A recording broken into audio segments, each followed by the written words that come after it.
on our osteopathic manipulative practice. When the coronavirus pandemic hit back in March, at the university, we were told that we were going to stop doing OMM, at least initially. And I have to tell you, I took offense to it at first. I was said, well, you know, we're talking about what's essential, and this stuff is essential. And we sat down and talked with our CMO and the rest of the medical staff, and we decided that for a couple of reasons, the fact that we're spending, you know, a significant amount of time with patients, we're in very close contact with patients, and remember, this was in March. We didn't quite know as much as we do now. We felt that, you know, at least temporarily, we should hold off on our OMM practices. So we continued that for about 2.5 months. And it wasn't until June that we finally got back with some modifications to doing OMM. And that's what we're going to talk about today. What kind of steps did we take? How did we try to balance that risk benefit in that scenario? And hopefully give you some, again, not only incentives, but some thoughts about how you want to go about reopening the practice. So, oh, hang on. There we go. So I don't have any conflicts of interest other than the fact that I really want you guys to do OMM. I really want our patients to be doing OMM. So if that's a conflict, then so be it. And then here's a little more disclaimers. This will be in the PowerPoint. So here's what we're going to talk about today. First of all, it's going to be motivations and incentives to reopen your practice. And you know, it's funny, as I was talking to my wife, as I was working on this PowerPoint, I told her this is actually the hardest part for me, trying to come up with reasons why, because to me it's self-evident.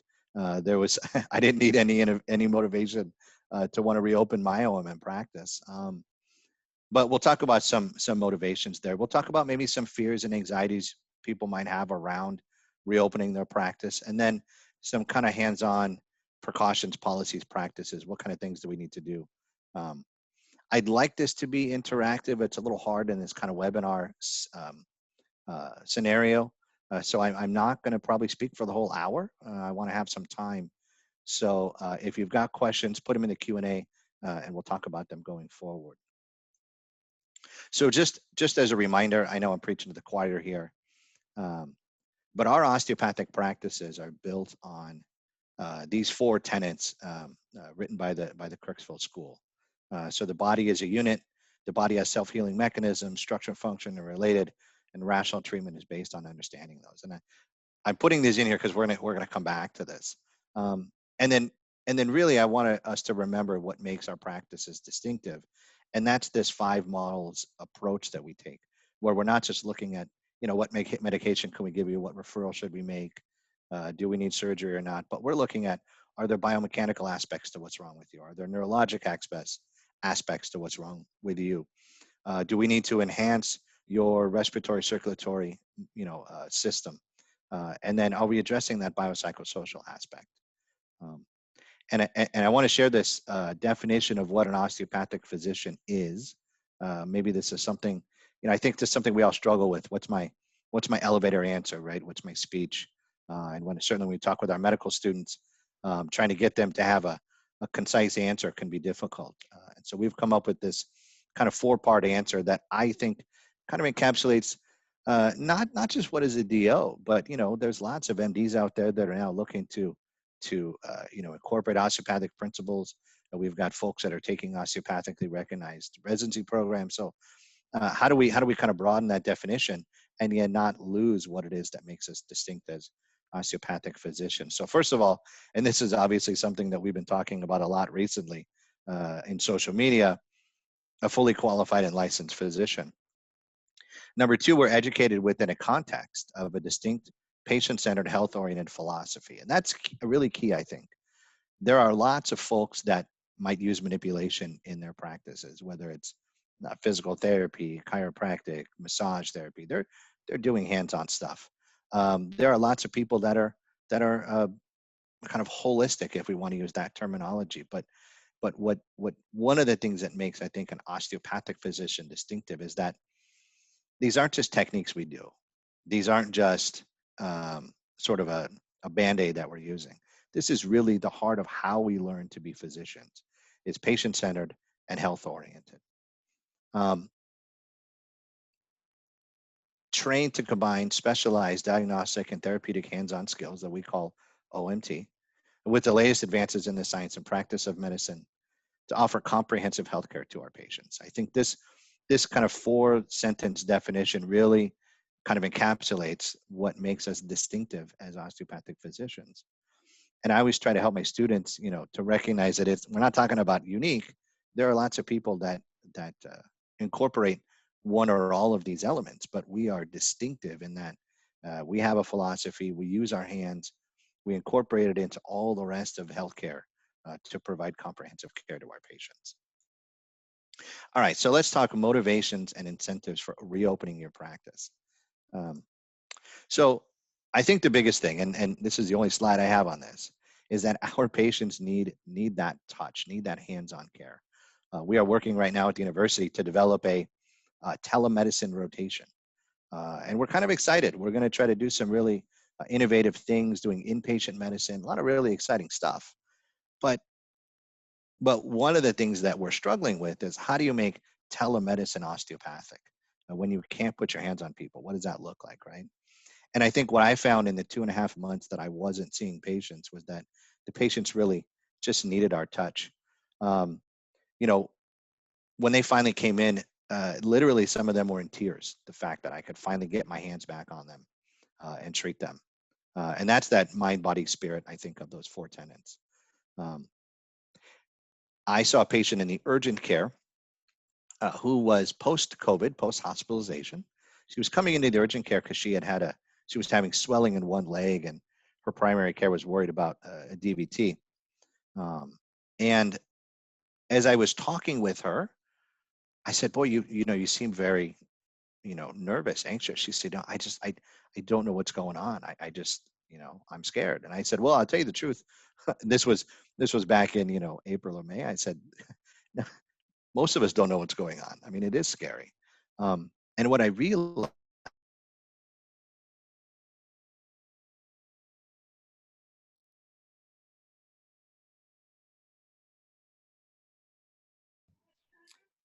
Dr. Lovelace, we can't hear you.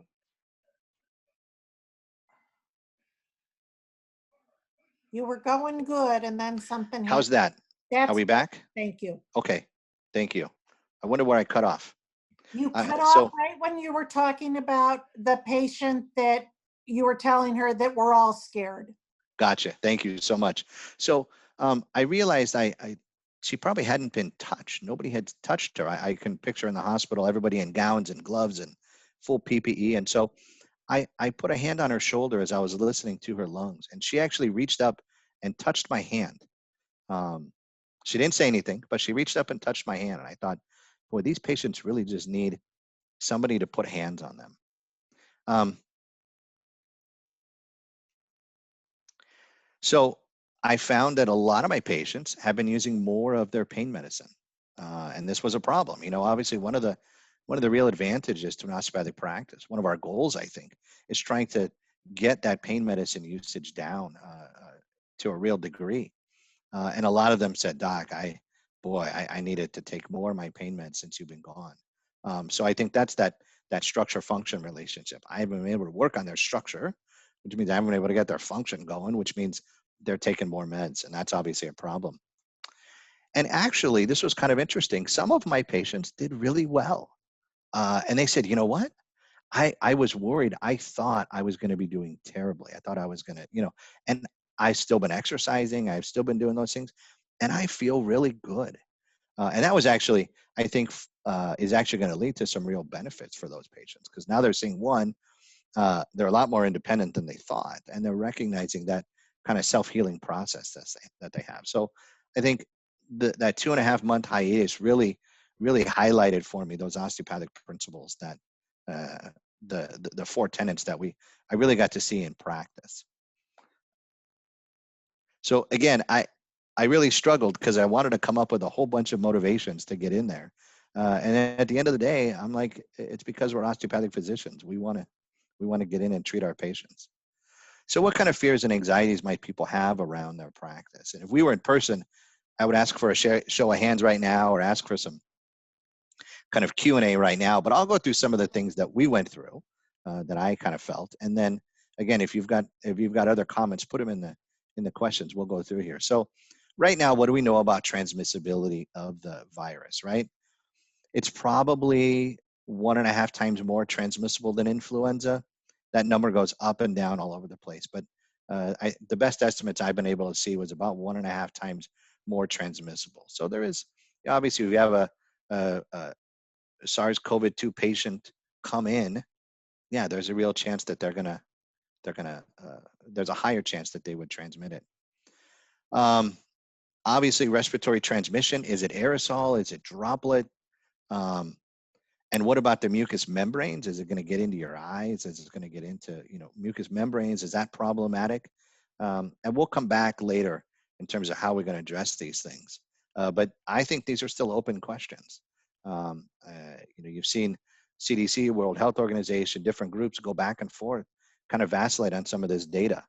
So at first we were told, don't worry, the glasses don't help. And then just recently we were told, no, if you're wearing glasses, that's probably going to help. So we'll come back to some of these things again. It seems like masks are beneficial in limiting transmission. Obviously, we use masks during cough and cold season usually. And so having a patient, if they do have an upper respiratory kind of symptoms, the mask does seem to help, especially around questions of asymptomatic transmission or pre-symptomatic transmission. So certainly, masks do seem to be beneficial, at least in healthcare settings. So who are some folks that are most at risk? And this is something that we've put together, kind of a template for our phone operators to be able to kind of triage, kind of think about some people who shouldn't be coming in. So age greater than 65 is probably the biggest risk factor that we know about there. Immunocompromised patients, patients with chronic lung disease or cardiovascular disease. Obesity seems to be a very, very big risk factor. Other metabolic disorders like diabetes, kidney issues, those kind of things can be risk factors for more severe disease.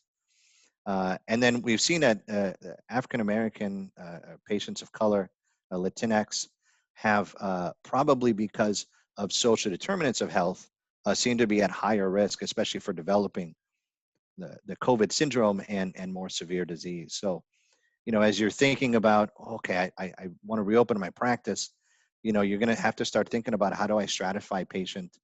How do we think about who may not come in? So you're calling and we really want to get you in to see you, but, maybe it's not worth the risk to bring you in at this point. These are some things we need to think about.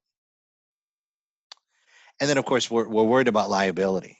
We should be, at least, right? I mean, if you're not, well, if you're not. So a couple of things to think about in terms of liability. One would be if a patient were to get infected in your office, right? What if there was a transmission, if something was left on a fomite, if another patient in the waiting room was sick, would you be liable if a patient got infected in your office? What about if you yourself, one of your other physicians in your practice, or one of your staff were to get infected? What would that look like? Would you be held liable? That's not a question I think that's answerable at this point. And I have a slide in here later. I'm going to refer you to another AOIA webinar that was a couple of months ago that really went through some of these issues in greater depth. And I'm not going to pretend to be a liability attorney, but these are things we need to think about. So how do we protect our patients from each other? How do we protect our staff and our fellow physicians from getting infected? And then obviously, if you're out of compliance with state, federal restrictions, guidelines, county guidelines, even within your healthcare organization guidelines, that would be very, very worrisome to me. I would want to make sure that I'm following those guidelines as strictly as possible, so that I am limiting some of this liability. So I think that should be a fear, should be an anxiety that you have. It doesn't need to be crippling. It doesn't need to say we shouldn't open. But if you're not thinking about these things, you're going to be missing out. So how do we do this then? What are some precautions, policies, and practices we should be putting into place? So the first thing is going to be screening of patients. So we made the conscious decision to, and this started actually in our family practice side of our practice at the university, to try to limit as much as possible potentially infected patients. So initially, very early on, when our OMM practices were closed, they were really trying to they were separating out 2 different waiting rooms, 2 different units, sick people here, well people here, trying to be as careful as we could. Now what we're doing are things like we're going to reserve the last hour or so of the day on the family practice side for potentially sick patients. And then we can gown up, we can be ready for that, we can clean the rooms afterwards and try to protect that way. So certainly we're making sure we're asking for symptoms at the time of the appointment. Now, I don't know about you guys, my appointments are, sometimes 6 weeks or 2 months out. So that's not quite as effective for us. But it gets the patients in the habit of knowing, hey, we're going to be asking for symptoms at the time we make the appointment. Secondly, asking for symptoms when the patient comes in. So wherever that check-in is taking place, and ideally it should be taking place not in your waiting room. So whether it's outside in front or at the door of your office, something where you're checking people, probably taking temperatures, although depending on the data you look at, it may be as few as 44% of patients show fever at the onset of illness. Eventually, something like 98% of them will, but early on, many people don't show fever. But looking for, we all know the symptoms by this point. Fever, any upper respiratory symptoms, shortness of breath, cough, loss of taste or smell, and then even GI symptoms like we would see with influenza, nausea, vomiting, diarrhea. So screening these folks at the door, and hopefully, if we're following those precautions, we're keeping potentially infected patients from coming in, right? Because we do know that one of the biggest risk factors is prolonged close exposure. And I don't think there's a better definition of OMM than prolonged close exposure. So when you've got people in your room, you're next to them, you're on top of them, you're doing some HVLA, or you're, just close contact, right? Certainly you're not 6 feet away. So if anybody's going to be at risk for transmitting illness, it would be us that are in there doing OMM. So we want to do a great job of screening at the door before people get in, to try to turn away anybody who would potentially be a virus carrier. And this is really the big question: are you going to planning to treat virus positive patients? There's been some great webinars put on by the AOA, put on the AAO, about potentially treating SARS positive patients. If anybody was able to take in some of into the content at OMED we just had, there have been some really great stuff about looking at osteopathic treatment for these respiratory infections. And obviously we always love to fall back on the 1918 Spanish flu. I really wish we had better data around that. And we had a great talk at the AOA House of Delegates this year on the Spanish flu, and looking at some of that data. I really wish that we had, over the last 100 years, really built up a better database of information to try to justify treating patients like this with OMM. So this is going to be a personal decision. Are you going to treat virus positive patients? And if you do, we'll talk about maybe some things you need to do to really ramp up that protection that you're going to be taking. All right, so first off, obviously we're all going to be wearing PPE. And we're going to talk a little bit about I'll tell you what kind of PPE we're using. We're giving a little bit of flexibility to our physicians in terms of how they feel comfortable wearing PPE. Again, we're trying to screen everybody at the door. We're doing the best we can to make sure that the people coming into the office are not virus positive. So on the practice side, we're supplying folks with masks. Everybody's wearing a surgical mask. Every physician's wearing a surgical mask. All the staff are wearing surgical masks. we're not typically wearing N95s. We do have one physician that's got some respiratory history. He's wearing an N95, but otherwise we're not typically wearing N95 masks.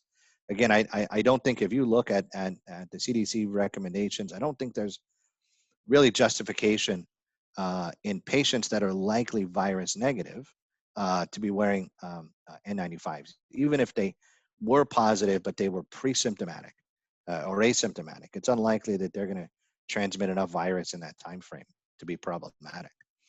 Certainly, most of us are wearing eye protection. I've been sticking with glasses. I will tell you that. Other folks are wearing goggles or wearing a face shield, something to protect the rest of the mucous membrane. So you're covering your mouth and nose. Something to cover the eyes is probably a good idea. Again, because we've got such close contact. Gloves and gowns. We're leaving that up to our physicians, how comfortable they feel. I've been wearing scrubs, changing out of the scrubs before I leave, and cleaning my hands afterwards. And so I'm less worried about wearing a gown. Gowns are so hot. I'm just going to tell you, if you're going to wear a gown and try to treat, you're going to be sweating. So I haven't been wearing gowns. And then in terms of gloves, I have not been wearing gloves within a patient treatment, unless obviously I need something, need them. But just with close hand washing in between patients, I think that's adequate. What about on the patient side? What do we do with our patients? Again, everybody's wearing a mask. The question whether they should be wearing surgical versus cloth masks, I don't think has been answered very well yet. Certainly, there seems to be some data that the cloth mask may be helpful. There seems to be some data that the cloth masks may not be helpful. I don't think we have any real definitive answer to that. We are making sure the patient's at least wearing a cloth mask. If they feel more comfortable, we will give them a surgical mask to wear if that's something that they want to wear. We're waiting on a study, right, coming out of Denmark that may answer that question, a randomized controlled trial of mask usage in the general population. But again, because we're going to be having such close contact for an extended period of time, everybody wearing masks is going to be important. And then we've got hand sanitizers spread out throughout the office to make sure that we're giving that protection. Now, this is that AOIA webinar that I mentioned, COVID-19 Practice Reopening Strategies. That's going to go into a lot more detail about policies, written policies, but at a minimum, you should have some kind of written policies for how we're going to use personal protective equipment. How are we going to do screening? So the two things we just talked about. What are we going to do if a patient is positive? What if they call you in 3 days and say, hey, by the way, I got tested and I ended up positive and I was in your office? What are we going to do with that? What are we going to do with employees who on a Sunday night say, hey, I didn't feel good this weekend. I went and got a test at the county and now I'm positive. What do we do with that? And I think, at least in terms of the employees, the short answer is, if we've been careful in our practices in terms of using PPE, washing hands, doing those things, it's probably not as scary as maybe we might have thought in March. I know that another clinic that I've worked at, we've got 55 or 60 employees between staff, physicians, PAs, nurse practitioners. And in these 8 months, knock on wood, we have not had any employee test positive. So I think that, if we're taking the proper precautions, we need to have some written policies around cleaning. So what we do, I mentioned that we reopen the practice with some modifications. One of the things we've been doing is using 2 rooms, whereas normally we would have the rooms going back and forth, and we would maybe stagger the patients a little bit so that students are getting started on one while I'm finishing up with the other, and we try to keep the rooms going. Instead, we've been using the 2 rooms, and we've backed off on our number of patient visits so that we can have one room down for anywhere from half hour to an hour in between visits while we're in the other room. So the patient leaves, we're wiping down all the surfaces, table, computer, cleaning as much as we can, and then letting that room sit while we're in the other room for the next hour. So that's a precaution that we're taking to keep those rooms clean so that we can, feel comfortable using them. You need to have some written policies around that. And then I think the most important thing, and if you have had your practice closed for a while, once you get back together, you're going to want to be taking some steps to make sure people are adequately trained. Um, Making sure your staff knows how to don and doff PPE, making sure we understand the screening policies that we have in place, making sure we know what the cleaning policies are. So this is really important. And these all need to be documented, well documented in your practice. Again, going back to those liabilities, we want to follow as many guidelines as we can, and we don't want to set ourselves up to a situation where we're going to be held liable or potentially liable for some outcome. So what about specifically in terms of OMT? So what are we doing differently in terms of OMT? Are there safe or maybe safer techniques that we might do? So again, we talked about, boy, you're spending, anywhere, most of us spend probably anywhere from 15 to 45 minutes with a patient. That's a lot of time, a lot of close contact. So what are some things that we can do or not do? I think probably the biggest one that you may want to keep in the back of your mind, think about, okay, maybe this is something we should consider, is going to be intraoral techniques. Intraoral techniques, because you have to take the patient's mask off because they're typically breathing out through their mouth as they're trying not to gag. Your thumb is in the back of their mouth. Because of that, that's probably one of the higher risk things you can do. And if you want to see what that worry looks like in practice, take a look at what our dental colleagues are doing. They're installing suction that's sitting right outside the patient to vacuum out any exhalations, and I mean they're doing all kinds of things that are really above and beyond what we're doing. And so I would say that I've been thinking twice about, do I need to get in there and do an intraoral technique? Can I do something externally and not go in and do intraoral? The other thing that I think I've been paying a little bit of attention to is if I'm going to do something like a supine thoracic HVLA or supine thoracic rib, supine rib HVLA, and I'm laying on top of the patient and they're exhaling forcefully, that would be something that I might consider. Do I need to do this? Is there another way that I can do this? How about anything contraindicated? The short answer here is going to be no. I think the other thing that I've considered doing and maybe thought twice about doing is thoracic pump type of techniques, especially ones with activation or a lot of forceful activity, because I don't want a lot of forceful exhalation. It's going to leak around the side of their mask. It's going to tend to be problematic. Again, you're trying to balance. This patient realistically shouldn't be symptomatic, shouldn't have virus. We screen them, but you don't always know. And so trying to be safe there. But I personally have not come across any data, any evidence that there's contraindicated techniques. If you were dealing with coronavirus positive patients or you're treating COVID patients, then that would be some different story. Hopefully they're not coming into your outpatient OMM practice. All right, so I told you I wasn't going to talk for the whole time. And Cindy, I'm hoping that there's some questions in the Q&A.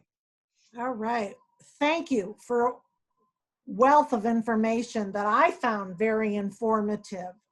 I'm going to ask the participants to please type in to the Q&A or the chat box any questions, comments, anything that you may want to share. While we're waiting for that coming in, I just wanted to talk a little, bring up some things that came to my mind. One of the things that you said regarding the gloves, and obviously, I don't know how you osteopathic physicians can feel everything, but it brought to mind the phlebotomists that, and those of us that have been in the medical field long enough realize that years ago, phlebotomists didn't wear gloves. And there were, as they were required then to wear gloves, they lost their niche that they couldn't suddenly feel through the gloves. So I'm wondering, would that be something that would impact an osteopathic physician as well? That the use of gloves in certain techniques, could that hinder your expertise, your feeling to be able to make change in the physician, in the patient? Yeah, that's a good question, and certainly I think we've all seen a we've all seen a phlebotomist rip open their index finger, rip the glove Right. on their index finger so they can feel that vein, right? Mhm.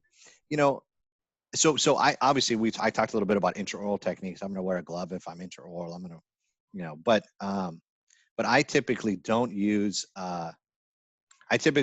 gloves because a lot of what I'm doing is based on tissue texture, skin drag, that kind of stuff, and you're going to lose that with gloves. Even in the hospital, when I'm in the hospital and hospital rounds, I don't I don't I don't typically wear gloves unless there's something really sort of worrisome that I'm worried about picking up on my hands. I just wash my hands as much as I can, Right. using hand sanitizer, and so I don't typically wear gloves anyway. Um, Yeah. I see that there's a couple of questions there. Right. Yep. So, Perfect. okay. So, first question. I am in a small office, a solo physician. I am considering using air purifiers in my exam rooms to try to clear the room as soon as possible and decrease the risk of virus transmission. Will this make a difference? That's a Emily. That's a really good question, and I don't know that I have a data-driven answer for you. So the first question is going to be how good is your air purifier? What is the filtration capability of that of your machine? Um, and we know, obviously, we've been looking. We're all becoming experts on filtration, right? Over these last couple of months, just like we're now all epidemiologists, apparently.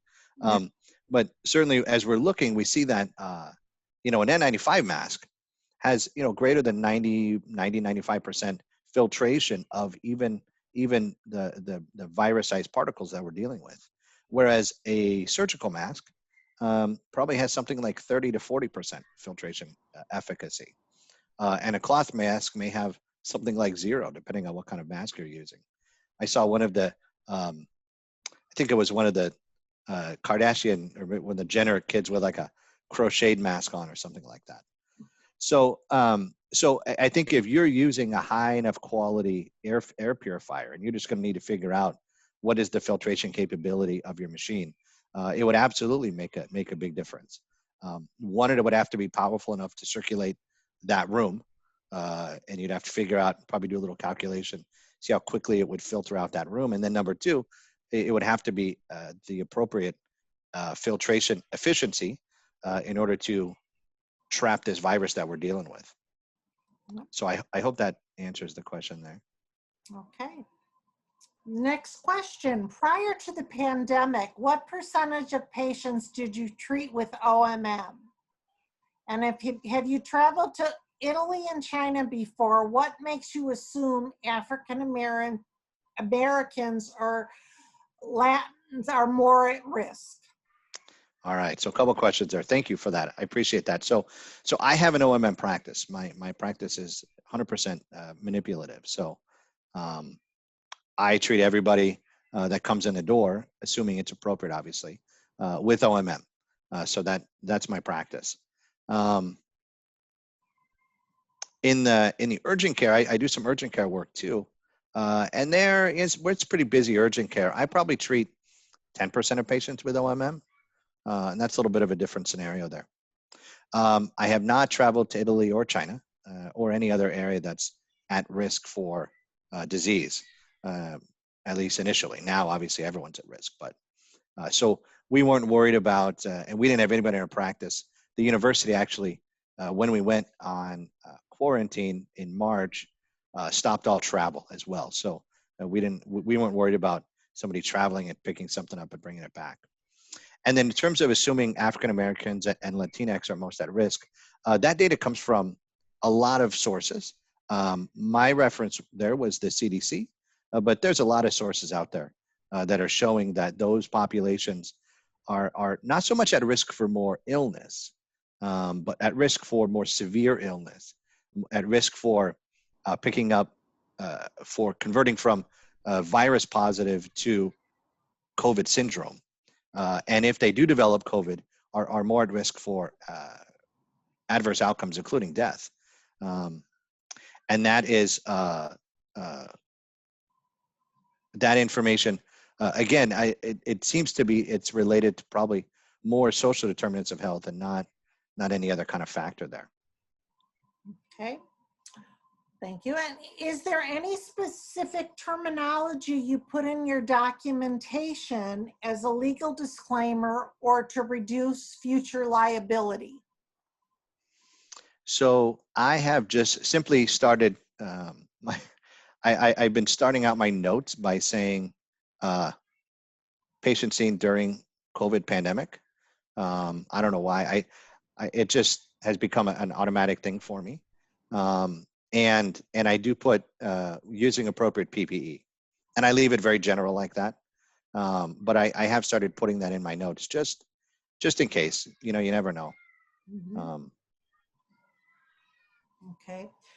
One thing that I found interesting is a cashier at a grocery store, you know, I was commenting to them how wearing the masks were just so cumbersome, and I was getting so hot in them, and I didn't know how somebody that worked 8 hours a day could deal with it.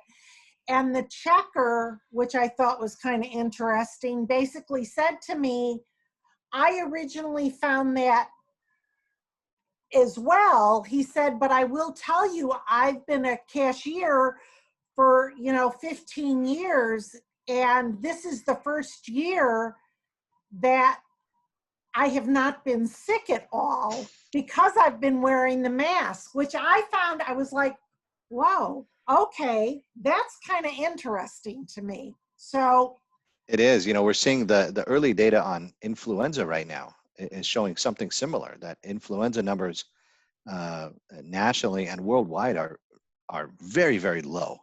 And whether that's some interaction between the virus and the virus and the flu virus or something there, or whether it's because we're all wearing masks and gloves and we're not, transferring cash money, right? We're using our cards, and there's certainly a lot less, a lot of that social distancing probably is playing a big role in just people overall getting less sick. Yeah, that's yes, absolutely. And as far as the mask go, I will say that that's probably the biggest factor for me in choosing not to wear an N95 mask.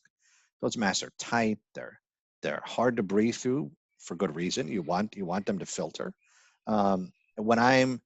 If I'm in a different setting where I may be working with potentially positive patients, then obviously we're fully gowned up, fully PPE'd up as much as we can. In fact, I took a selfie and I told my wife, if you didn't get a PPE selfie during the coronavirus here, then you missed out. So, but if I'm going to be 8 hours a day and I'm at OMM, and I don't know about you guys that are listening in, but I get a little tired sometimes with OMM.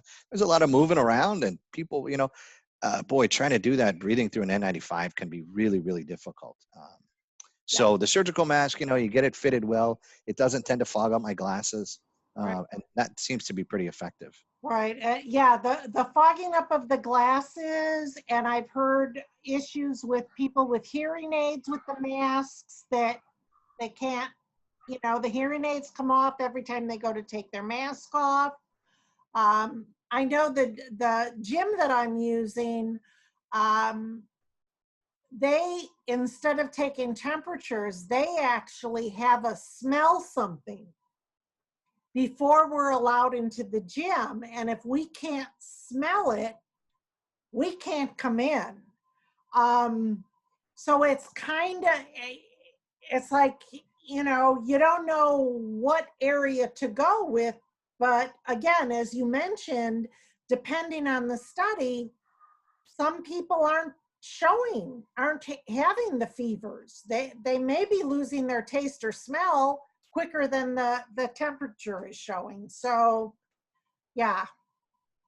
You know, that's interesting. I uh, depending on the data you look at, the number of people presenting with a fever early on in the illness compared to the number of people presenting with loss of taste or smell is probably quite similar. They're both probably anywhere between 40 and 60%.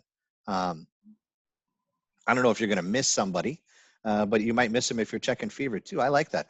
I was thinking about, boy, if you're at your gym, I hope they're not giving you, you know, a sock or something to smell. I hope it's Oh, no, something no, no. pleasant It's like coffee or something. But it's some sort of essential oil or something. okay, good, But good. you definitely, it's like you definitely can smell it. And, you know, and originally when they started it, I thought, okay, everybody's just going to say, but there was one woman that was in line ahead of me. She couldn't smell it. They said, sorry, you can't come in.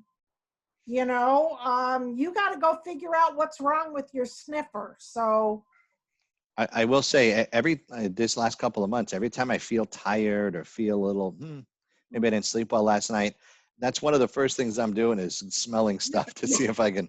It's definitely been a home thing for me to kind of screen myself. I've been sniffing a lot. yeah. Okay, a few more questions came in. Assuming that you only do OMM in practice, do you consider your practice outlook and focus a bit biased? Absolutely. I'm totally biased. I told you at the beginning, my conflict is I want everybody to get OMM. So yes, I'm definitely biased about it. Now, I think the context there is what was the drive for me to reopen my practice, because obviously I won't be making any money if I'm not seeing patients. Um, and I will tell you two things. Number one, I work at a university. I get paid a salary. The university wants me to see patients, but I get paid whether I'm seeing patients or not. So that was not a main driving factor for me to try to get back into practice.